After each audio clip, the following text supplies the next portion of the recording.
کر رہا تھا کہ صحابہ کرام علیہ رضوان کی اسماء سے قبل آپ کو یہ ٹائٹلز نہیں ملیں گے. کیوں؟ مولا علی سے بڑا عالم کون ہے بھائی؟ صدیق اکبر سے بڑا عالم کون ہے؟ فاروق اعظم سے بڑا عالم کون ہے؟ عثمان غنی سے بڑا عالم کون ہے؟ لیکن کبھی آپ نے ان کے نام سے قبل مفتی نہیں دیکھا. کیوں؟ وہ اس لیے کہ اگر کسی کو بڑا مقام مل جائے تو چھوٹے ٹائٹل سے اسے نہیں پکارا جائے. کسی کو بڑا مقام مل جائے تو اسے پھر کسی چھوٹے ٹائٹل سے نہیں پکارا جاتا. لیکن کوئی شخص میٹرک پاس ہو اور پھر گریجویشن بھی کر لے, پھر ڈاکٹر بھی بن جائے, تو آپ اسے میٹرک پاس کہیں گے؟ اگر کہیں تو وہ ناراض ہوگا نا. تو بھائی میں تو ڈاکٹر ہوں بھائی, تو بھائی تو میٹرک بھی تو پاس ہے, تو نے او لیول بھی تو کیے ہیں, ہم جھوٹ تو نہیں بول رہے, ہم سچ کہہ رہے ہیں. وہ کہے گا لیکن کیونکہ ڈاکٹر بن چکا ہوں, اب ڈاکٹر ہوں تو مجھے ڈاکٹر کہو. بلکہ علماء کی مثال ہے, کوئی عالم دین حافظ قرآن بھی ہو, مفتی بھی ہو, آپ اسے حافظ صاحب کہہ کے دیکھیں, ناراض ہو جائیں گے. وہ کہیں گے مجھے حافظ کہہ رہے, میں تو مفتی ہوں, میں تو علامہ ہوں, میں تو شیخ الحدیث ہوں. بھائی حافظ بھی تو ہے نا, آپ حافظ قرآن بھی تو ہیں. وہ کہیں گے حسن کے حافظ ہوں, لیکن آپ میرا مقام حافظ سے بڑا ہے, اب میں مفتی بن چکا ہوں, بھائی مجھے مفتی کہو. ایسے کسی وزیر اعظم کو آپ وزیر کہہ کے دیکھیں, کیا آپ پرائم منسٹر نہیں ہوتا, آپ اسے منسٹر کہہ کے پکارے, ناراض ہوگا نا. میں تو پرائم منسٹر ہوں, مجھے فقط منسٹر کہہ رہے ہو. آپ کہو گے تو منسٹر بھی تو ہے نا. وہ کہے گا نہیں, جب کسی کا مقام زیادہ ہو جائے, بلند ہو جائے, ارفع ہو جائے, اعلیٰ ہو جائے, تو اسے پھر ادنا مقام سے نہیں پکارا جاتا, یعنی بنسبت اس بڑے مقام سے. تو میں کہتا ہوں حضور اکرم صلی اللہ علیہ وسلم کے یہ صحابہ, یہ تمام جلیل القدر صحابہ, حجن کے یہ علماء بھی ہیں, مفتی بھی ہیں, حفاظ بھی ہیں, قاری بھی ہیں, لیکن انہیں کوئی قاری نہیں کہتا, انہیں کوئی علامہ نہیں کہتا, انہیں کوئی مفتی نہیں کہتا, انہیں کوئی شیخ الحدیث نہیں کہتا, انہیں کوئی حافظ نہیں کہتا, انہیں صحابی کہتے ہیں. کیوں صحابی کہتے ہیں؟ کیونکہ انہیں چہرہ مصطفیٰ نے وہ مقام دیا جو کتابوں سے نہیں ملتا.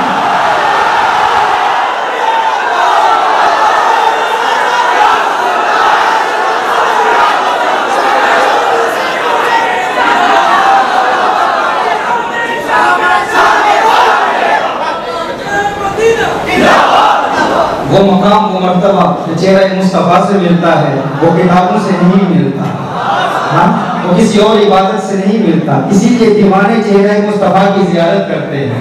صحابہ کرام کی تعلیمات پر عمل کرتے ہوئے وہ چہرہ مصطفیٰ کے دیدار کے تمنائی رہتے ہیں. ان کے دل میں یہی خواہش رہتی ہے جس کا ذکر حضور مفتی اعظم ہند نے کیا. کچھ ایسا کر دے میرے کردگار آنکھوں میں, ہمیشہ نقش رہے روئے یار آنکھوں میں, انہیں نہ دیکھا تو کس کام کی ہے یہ آنکھیں کہ دیکھنے کی ہے ساری بہار آنکھوں میں. ہندوں کے لیے میخانے کی ہر رسم عبادت ہوتی ہے, ہندوں کے لیے میخانے کی ہر رسم عبادت ہوتی ہے.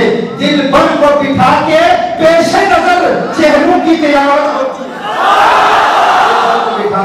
پیش نظر چہروں کی تلاوت ہوتی ہے, وہ چہرے کی تلاوت کیا کرتے ہیں. اللہ جل وعلا سب کو حسن مصطفیٰ صلی اللہ علیہ وآلہ وسلم کا دیدار عطا فرمائے. تو میں عرض کر رہا تھا مفسرین کرام نے اس پر بہت کلام کیا کہ الدحا کا معنی کیا ہے. کسی نے کہا الدحا سے مراد میلاد مصطفیٰ صلی اللہ علیہ وسلم. اللہ جل وعلا اپنے حبیب کے میلاد کی قسم یاد فرما رہا ہے. میلاد کی قسم, مولد کی قسم. اب مجھے گزشتہ رات ایک ساتھی نے کہا کہ مولد پر کافی اعتراضات کیے جاتے ہیں, اور پھر چند لمحے قبل ایک پیغام آ گیا کہ یہاں کے علماء کہتے ہیں کہ مولد سیلیبریٹ کرنا بدعت حسنہ ہے. آپ کے لیکچرز ہیں کہ مولد سیلیبریٹ کرنا سنت ہے, تو آپ کے نظریات اور دیگر اہل سنت علماء کے نظریات میں اتنی کنٹرڈکشن کیوں کہ آپ تو کہتے ہیں کہ یہ صحابہ کی سنت ہے, اور کچھ علماء یہاں کے کہتے ہیں کہ مولد سیلیبریٹ کرنا یہ بدعت حسنہ ہے. تو یہ تو کنٹرڈکشن ہے, تعارض ہے. علماء کہتے ہیں اچھی بدعت ہے, تم کہتے ہو سنت ہے. تو یہ تو کنٹرڈکشن ہے، کیا سنت ہوگی یا بدعت ہوگی؟ اس بات کی وضاحت کر دوں، یہ کنٹرڈکشن نہیں ہے، آپ نے بات کو سمجھا ہی نہیں۔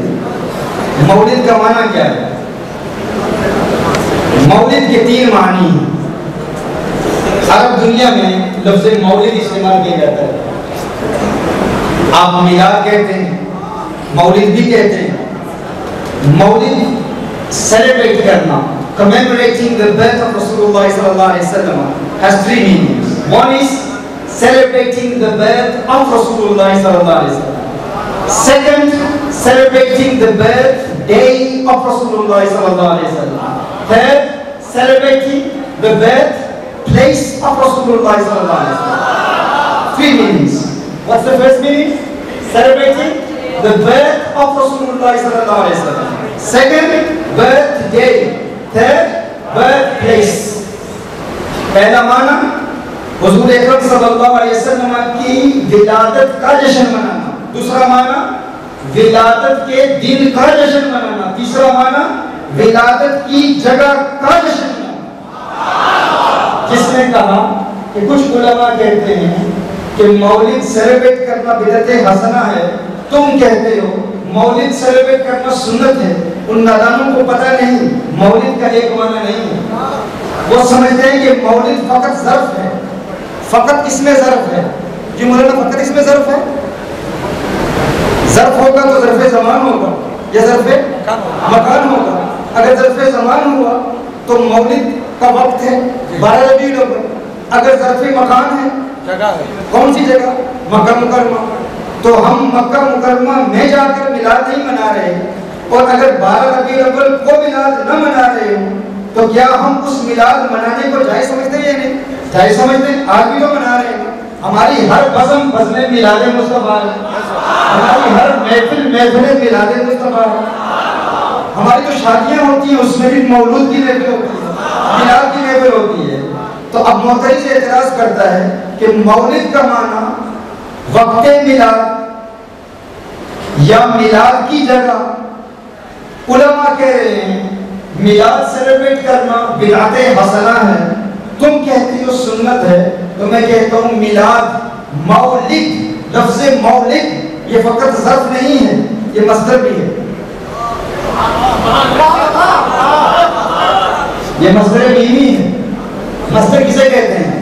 وربل نام کو، وہ مصدر جس سے وربز ڈرائیو کی جائیں، انگلش میں اس کو وربل نام کہتے ہیں، a verbal noun from which verbs are derived. And that's general, that's not limited to time and place. To celebrate the birth of Rasulullah sallallahu alaihi wasallam, that can be celebrated at any time during the year. رجب المرجب میں celebrate کریں پھر بھی مولد ہے، ہم رجب المرجب میں celebrate کر رہے ہیں۔ اور اگر کوئی شخص کوئی ایسی عبادت کرے جو کسی وقت کے ساتھ خاص ہو تو وقت کے بعد عبادت کرو گے تو ادا نہیں ہوگی، قضا ہوگی۔ کیا ہوگی؟ قضا ہوگی۔ تو کیا آپ ربیع الاول میں میلاد کی محفل منا رہے ہیں؟ نہیں، تو آپ کی عبادت تو قضا ہوگی۔ آپ تو وقت ضائع کر رہے ہیں، بھئی ہم کیوں آئے ہیں؟ قضا کرنے کے لیے آئے؟ نہیں، وہ اور ہے جو قضا ہوتی ہے، مولد ہمیشہ ادا ہوتا ہے، قضا نہیں ہوتا۔ کیوں؟ کیونکہ مولد مصدر بھی ہے، وربل نام بھی ہے۔ ہم جب کہتے ہیں کہ میلاد مصطفیٰ کا انعقاد، مولد کا انعقاد سنت ہے، اور براہ راست حضور کے صحابہ کی سنت اور حضور کی سنت سے ثابت کرتے ہیں، یہ کون سا مولد ہے؟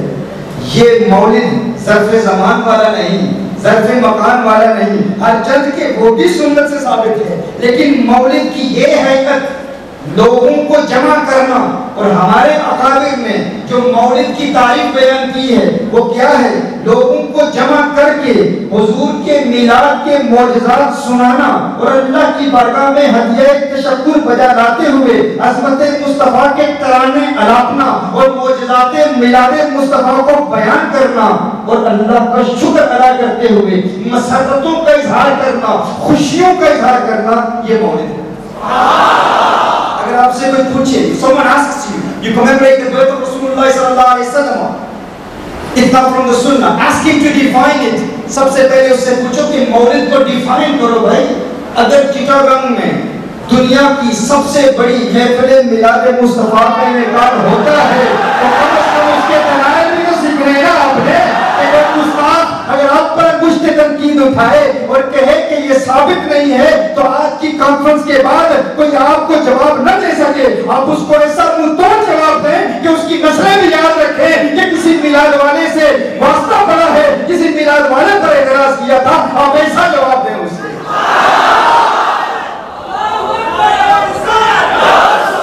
ٹیکنیکل ڈیفرنس سمجھ لیں.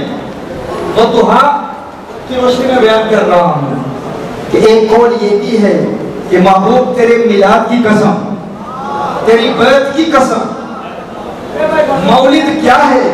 commemorating the birth of Rasulullah sallallahu alaihi wasallam. Remember these three meanings: celebrating the birth of Rasulullah sallallahu alaihi wasallam, celebrating the birthday of Rasulullah sallallahu alaihi wasallam, and celebrating the birthplace of Rasulullah sallallahu alaihi wasallam. When we say that commemorating the Mawlid of Rasulullah sallallahu alaihi wasallam is directly proven from the Sunnah, which Mawlid are we referring to?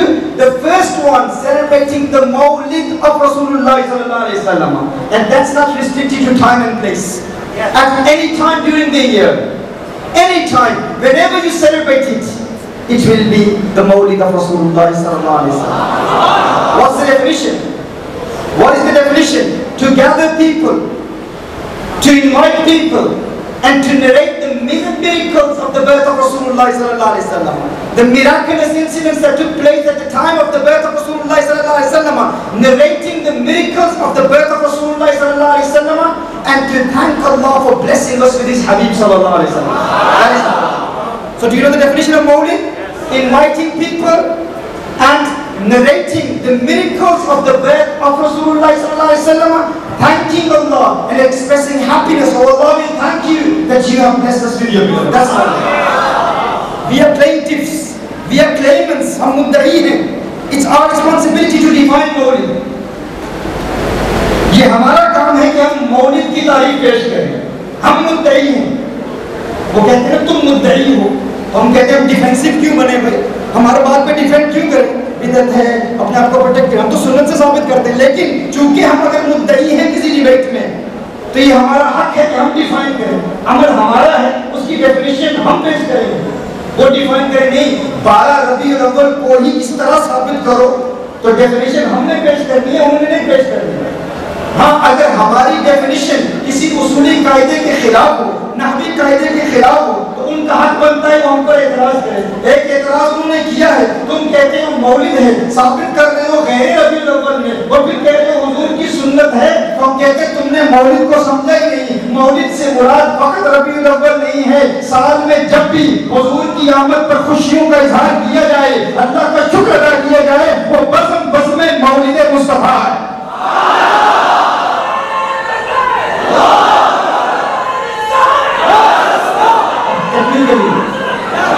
اب technically اس کو ہم کیا کہیں گے؟ یہ مولد مصدر بھی ہے. کیا ہے؟ مصدر بھی ہے. مصدر بھی ہے, وربل نام ہے جس سے افعال نکلتے ہیں. یہ مولد مصدر بھی ہے. ٹھیک ہے, جب یہ سمجھ جائیں گے تو پھر اس کے بعد کوئی اعتراض نہیں کر سکے گا. اب ہم کہتے ہیں کہ 12 ربیع الاول کو سیلیبریٹ کرنا وہ بھی سنت سے ثابت ہے, اور ظرف مکان بھی سنت سے ثابت ہے. لیکن جس کا دعویٰ فقیر نے پوری دنیا میں کیا اور آج دن تک کوئی گستاخ اس کا جواب نہ دے سکا, وہ یہ ہے کہ مولد سنت سے ثابت ہے, صحابہ کی سنت سے ثابت. اب اس پر ہم دلائل پیش کرتے ہیں. 10 صحیح حدیث میں پیش کر چکا ہوں. مولد ٹریننگ کیمپ, یہ لیکچر یوٹیوب پر اویلیبل ہے, ایک مرتبہ دیکھ لیں. بڑے بڑے لوگوں نے اس پر اعتراضات پہلے دعوے کیے تھے, لیکن اس لیکچر کے بعد الحمدللہ کسی کو جرأت نہ ہوئی کہ مولد کو بدعت کہتا اپنی محفلوں میں, نجی محافل میں. لیکن میرے سامنے یا جس کو یہ علم ہو کہ اس شخص نے میرا وہ لیکچر سنا ہوا ہے, اس کے سامنے کسی نے سوال نہیں کیا, اعتراض نہیں کیا, اور اگر کیا تو اعلیٰ حضرت کے غلاموں نے منہ توڑ جواب بھی دیا.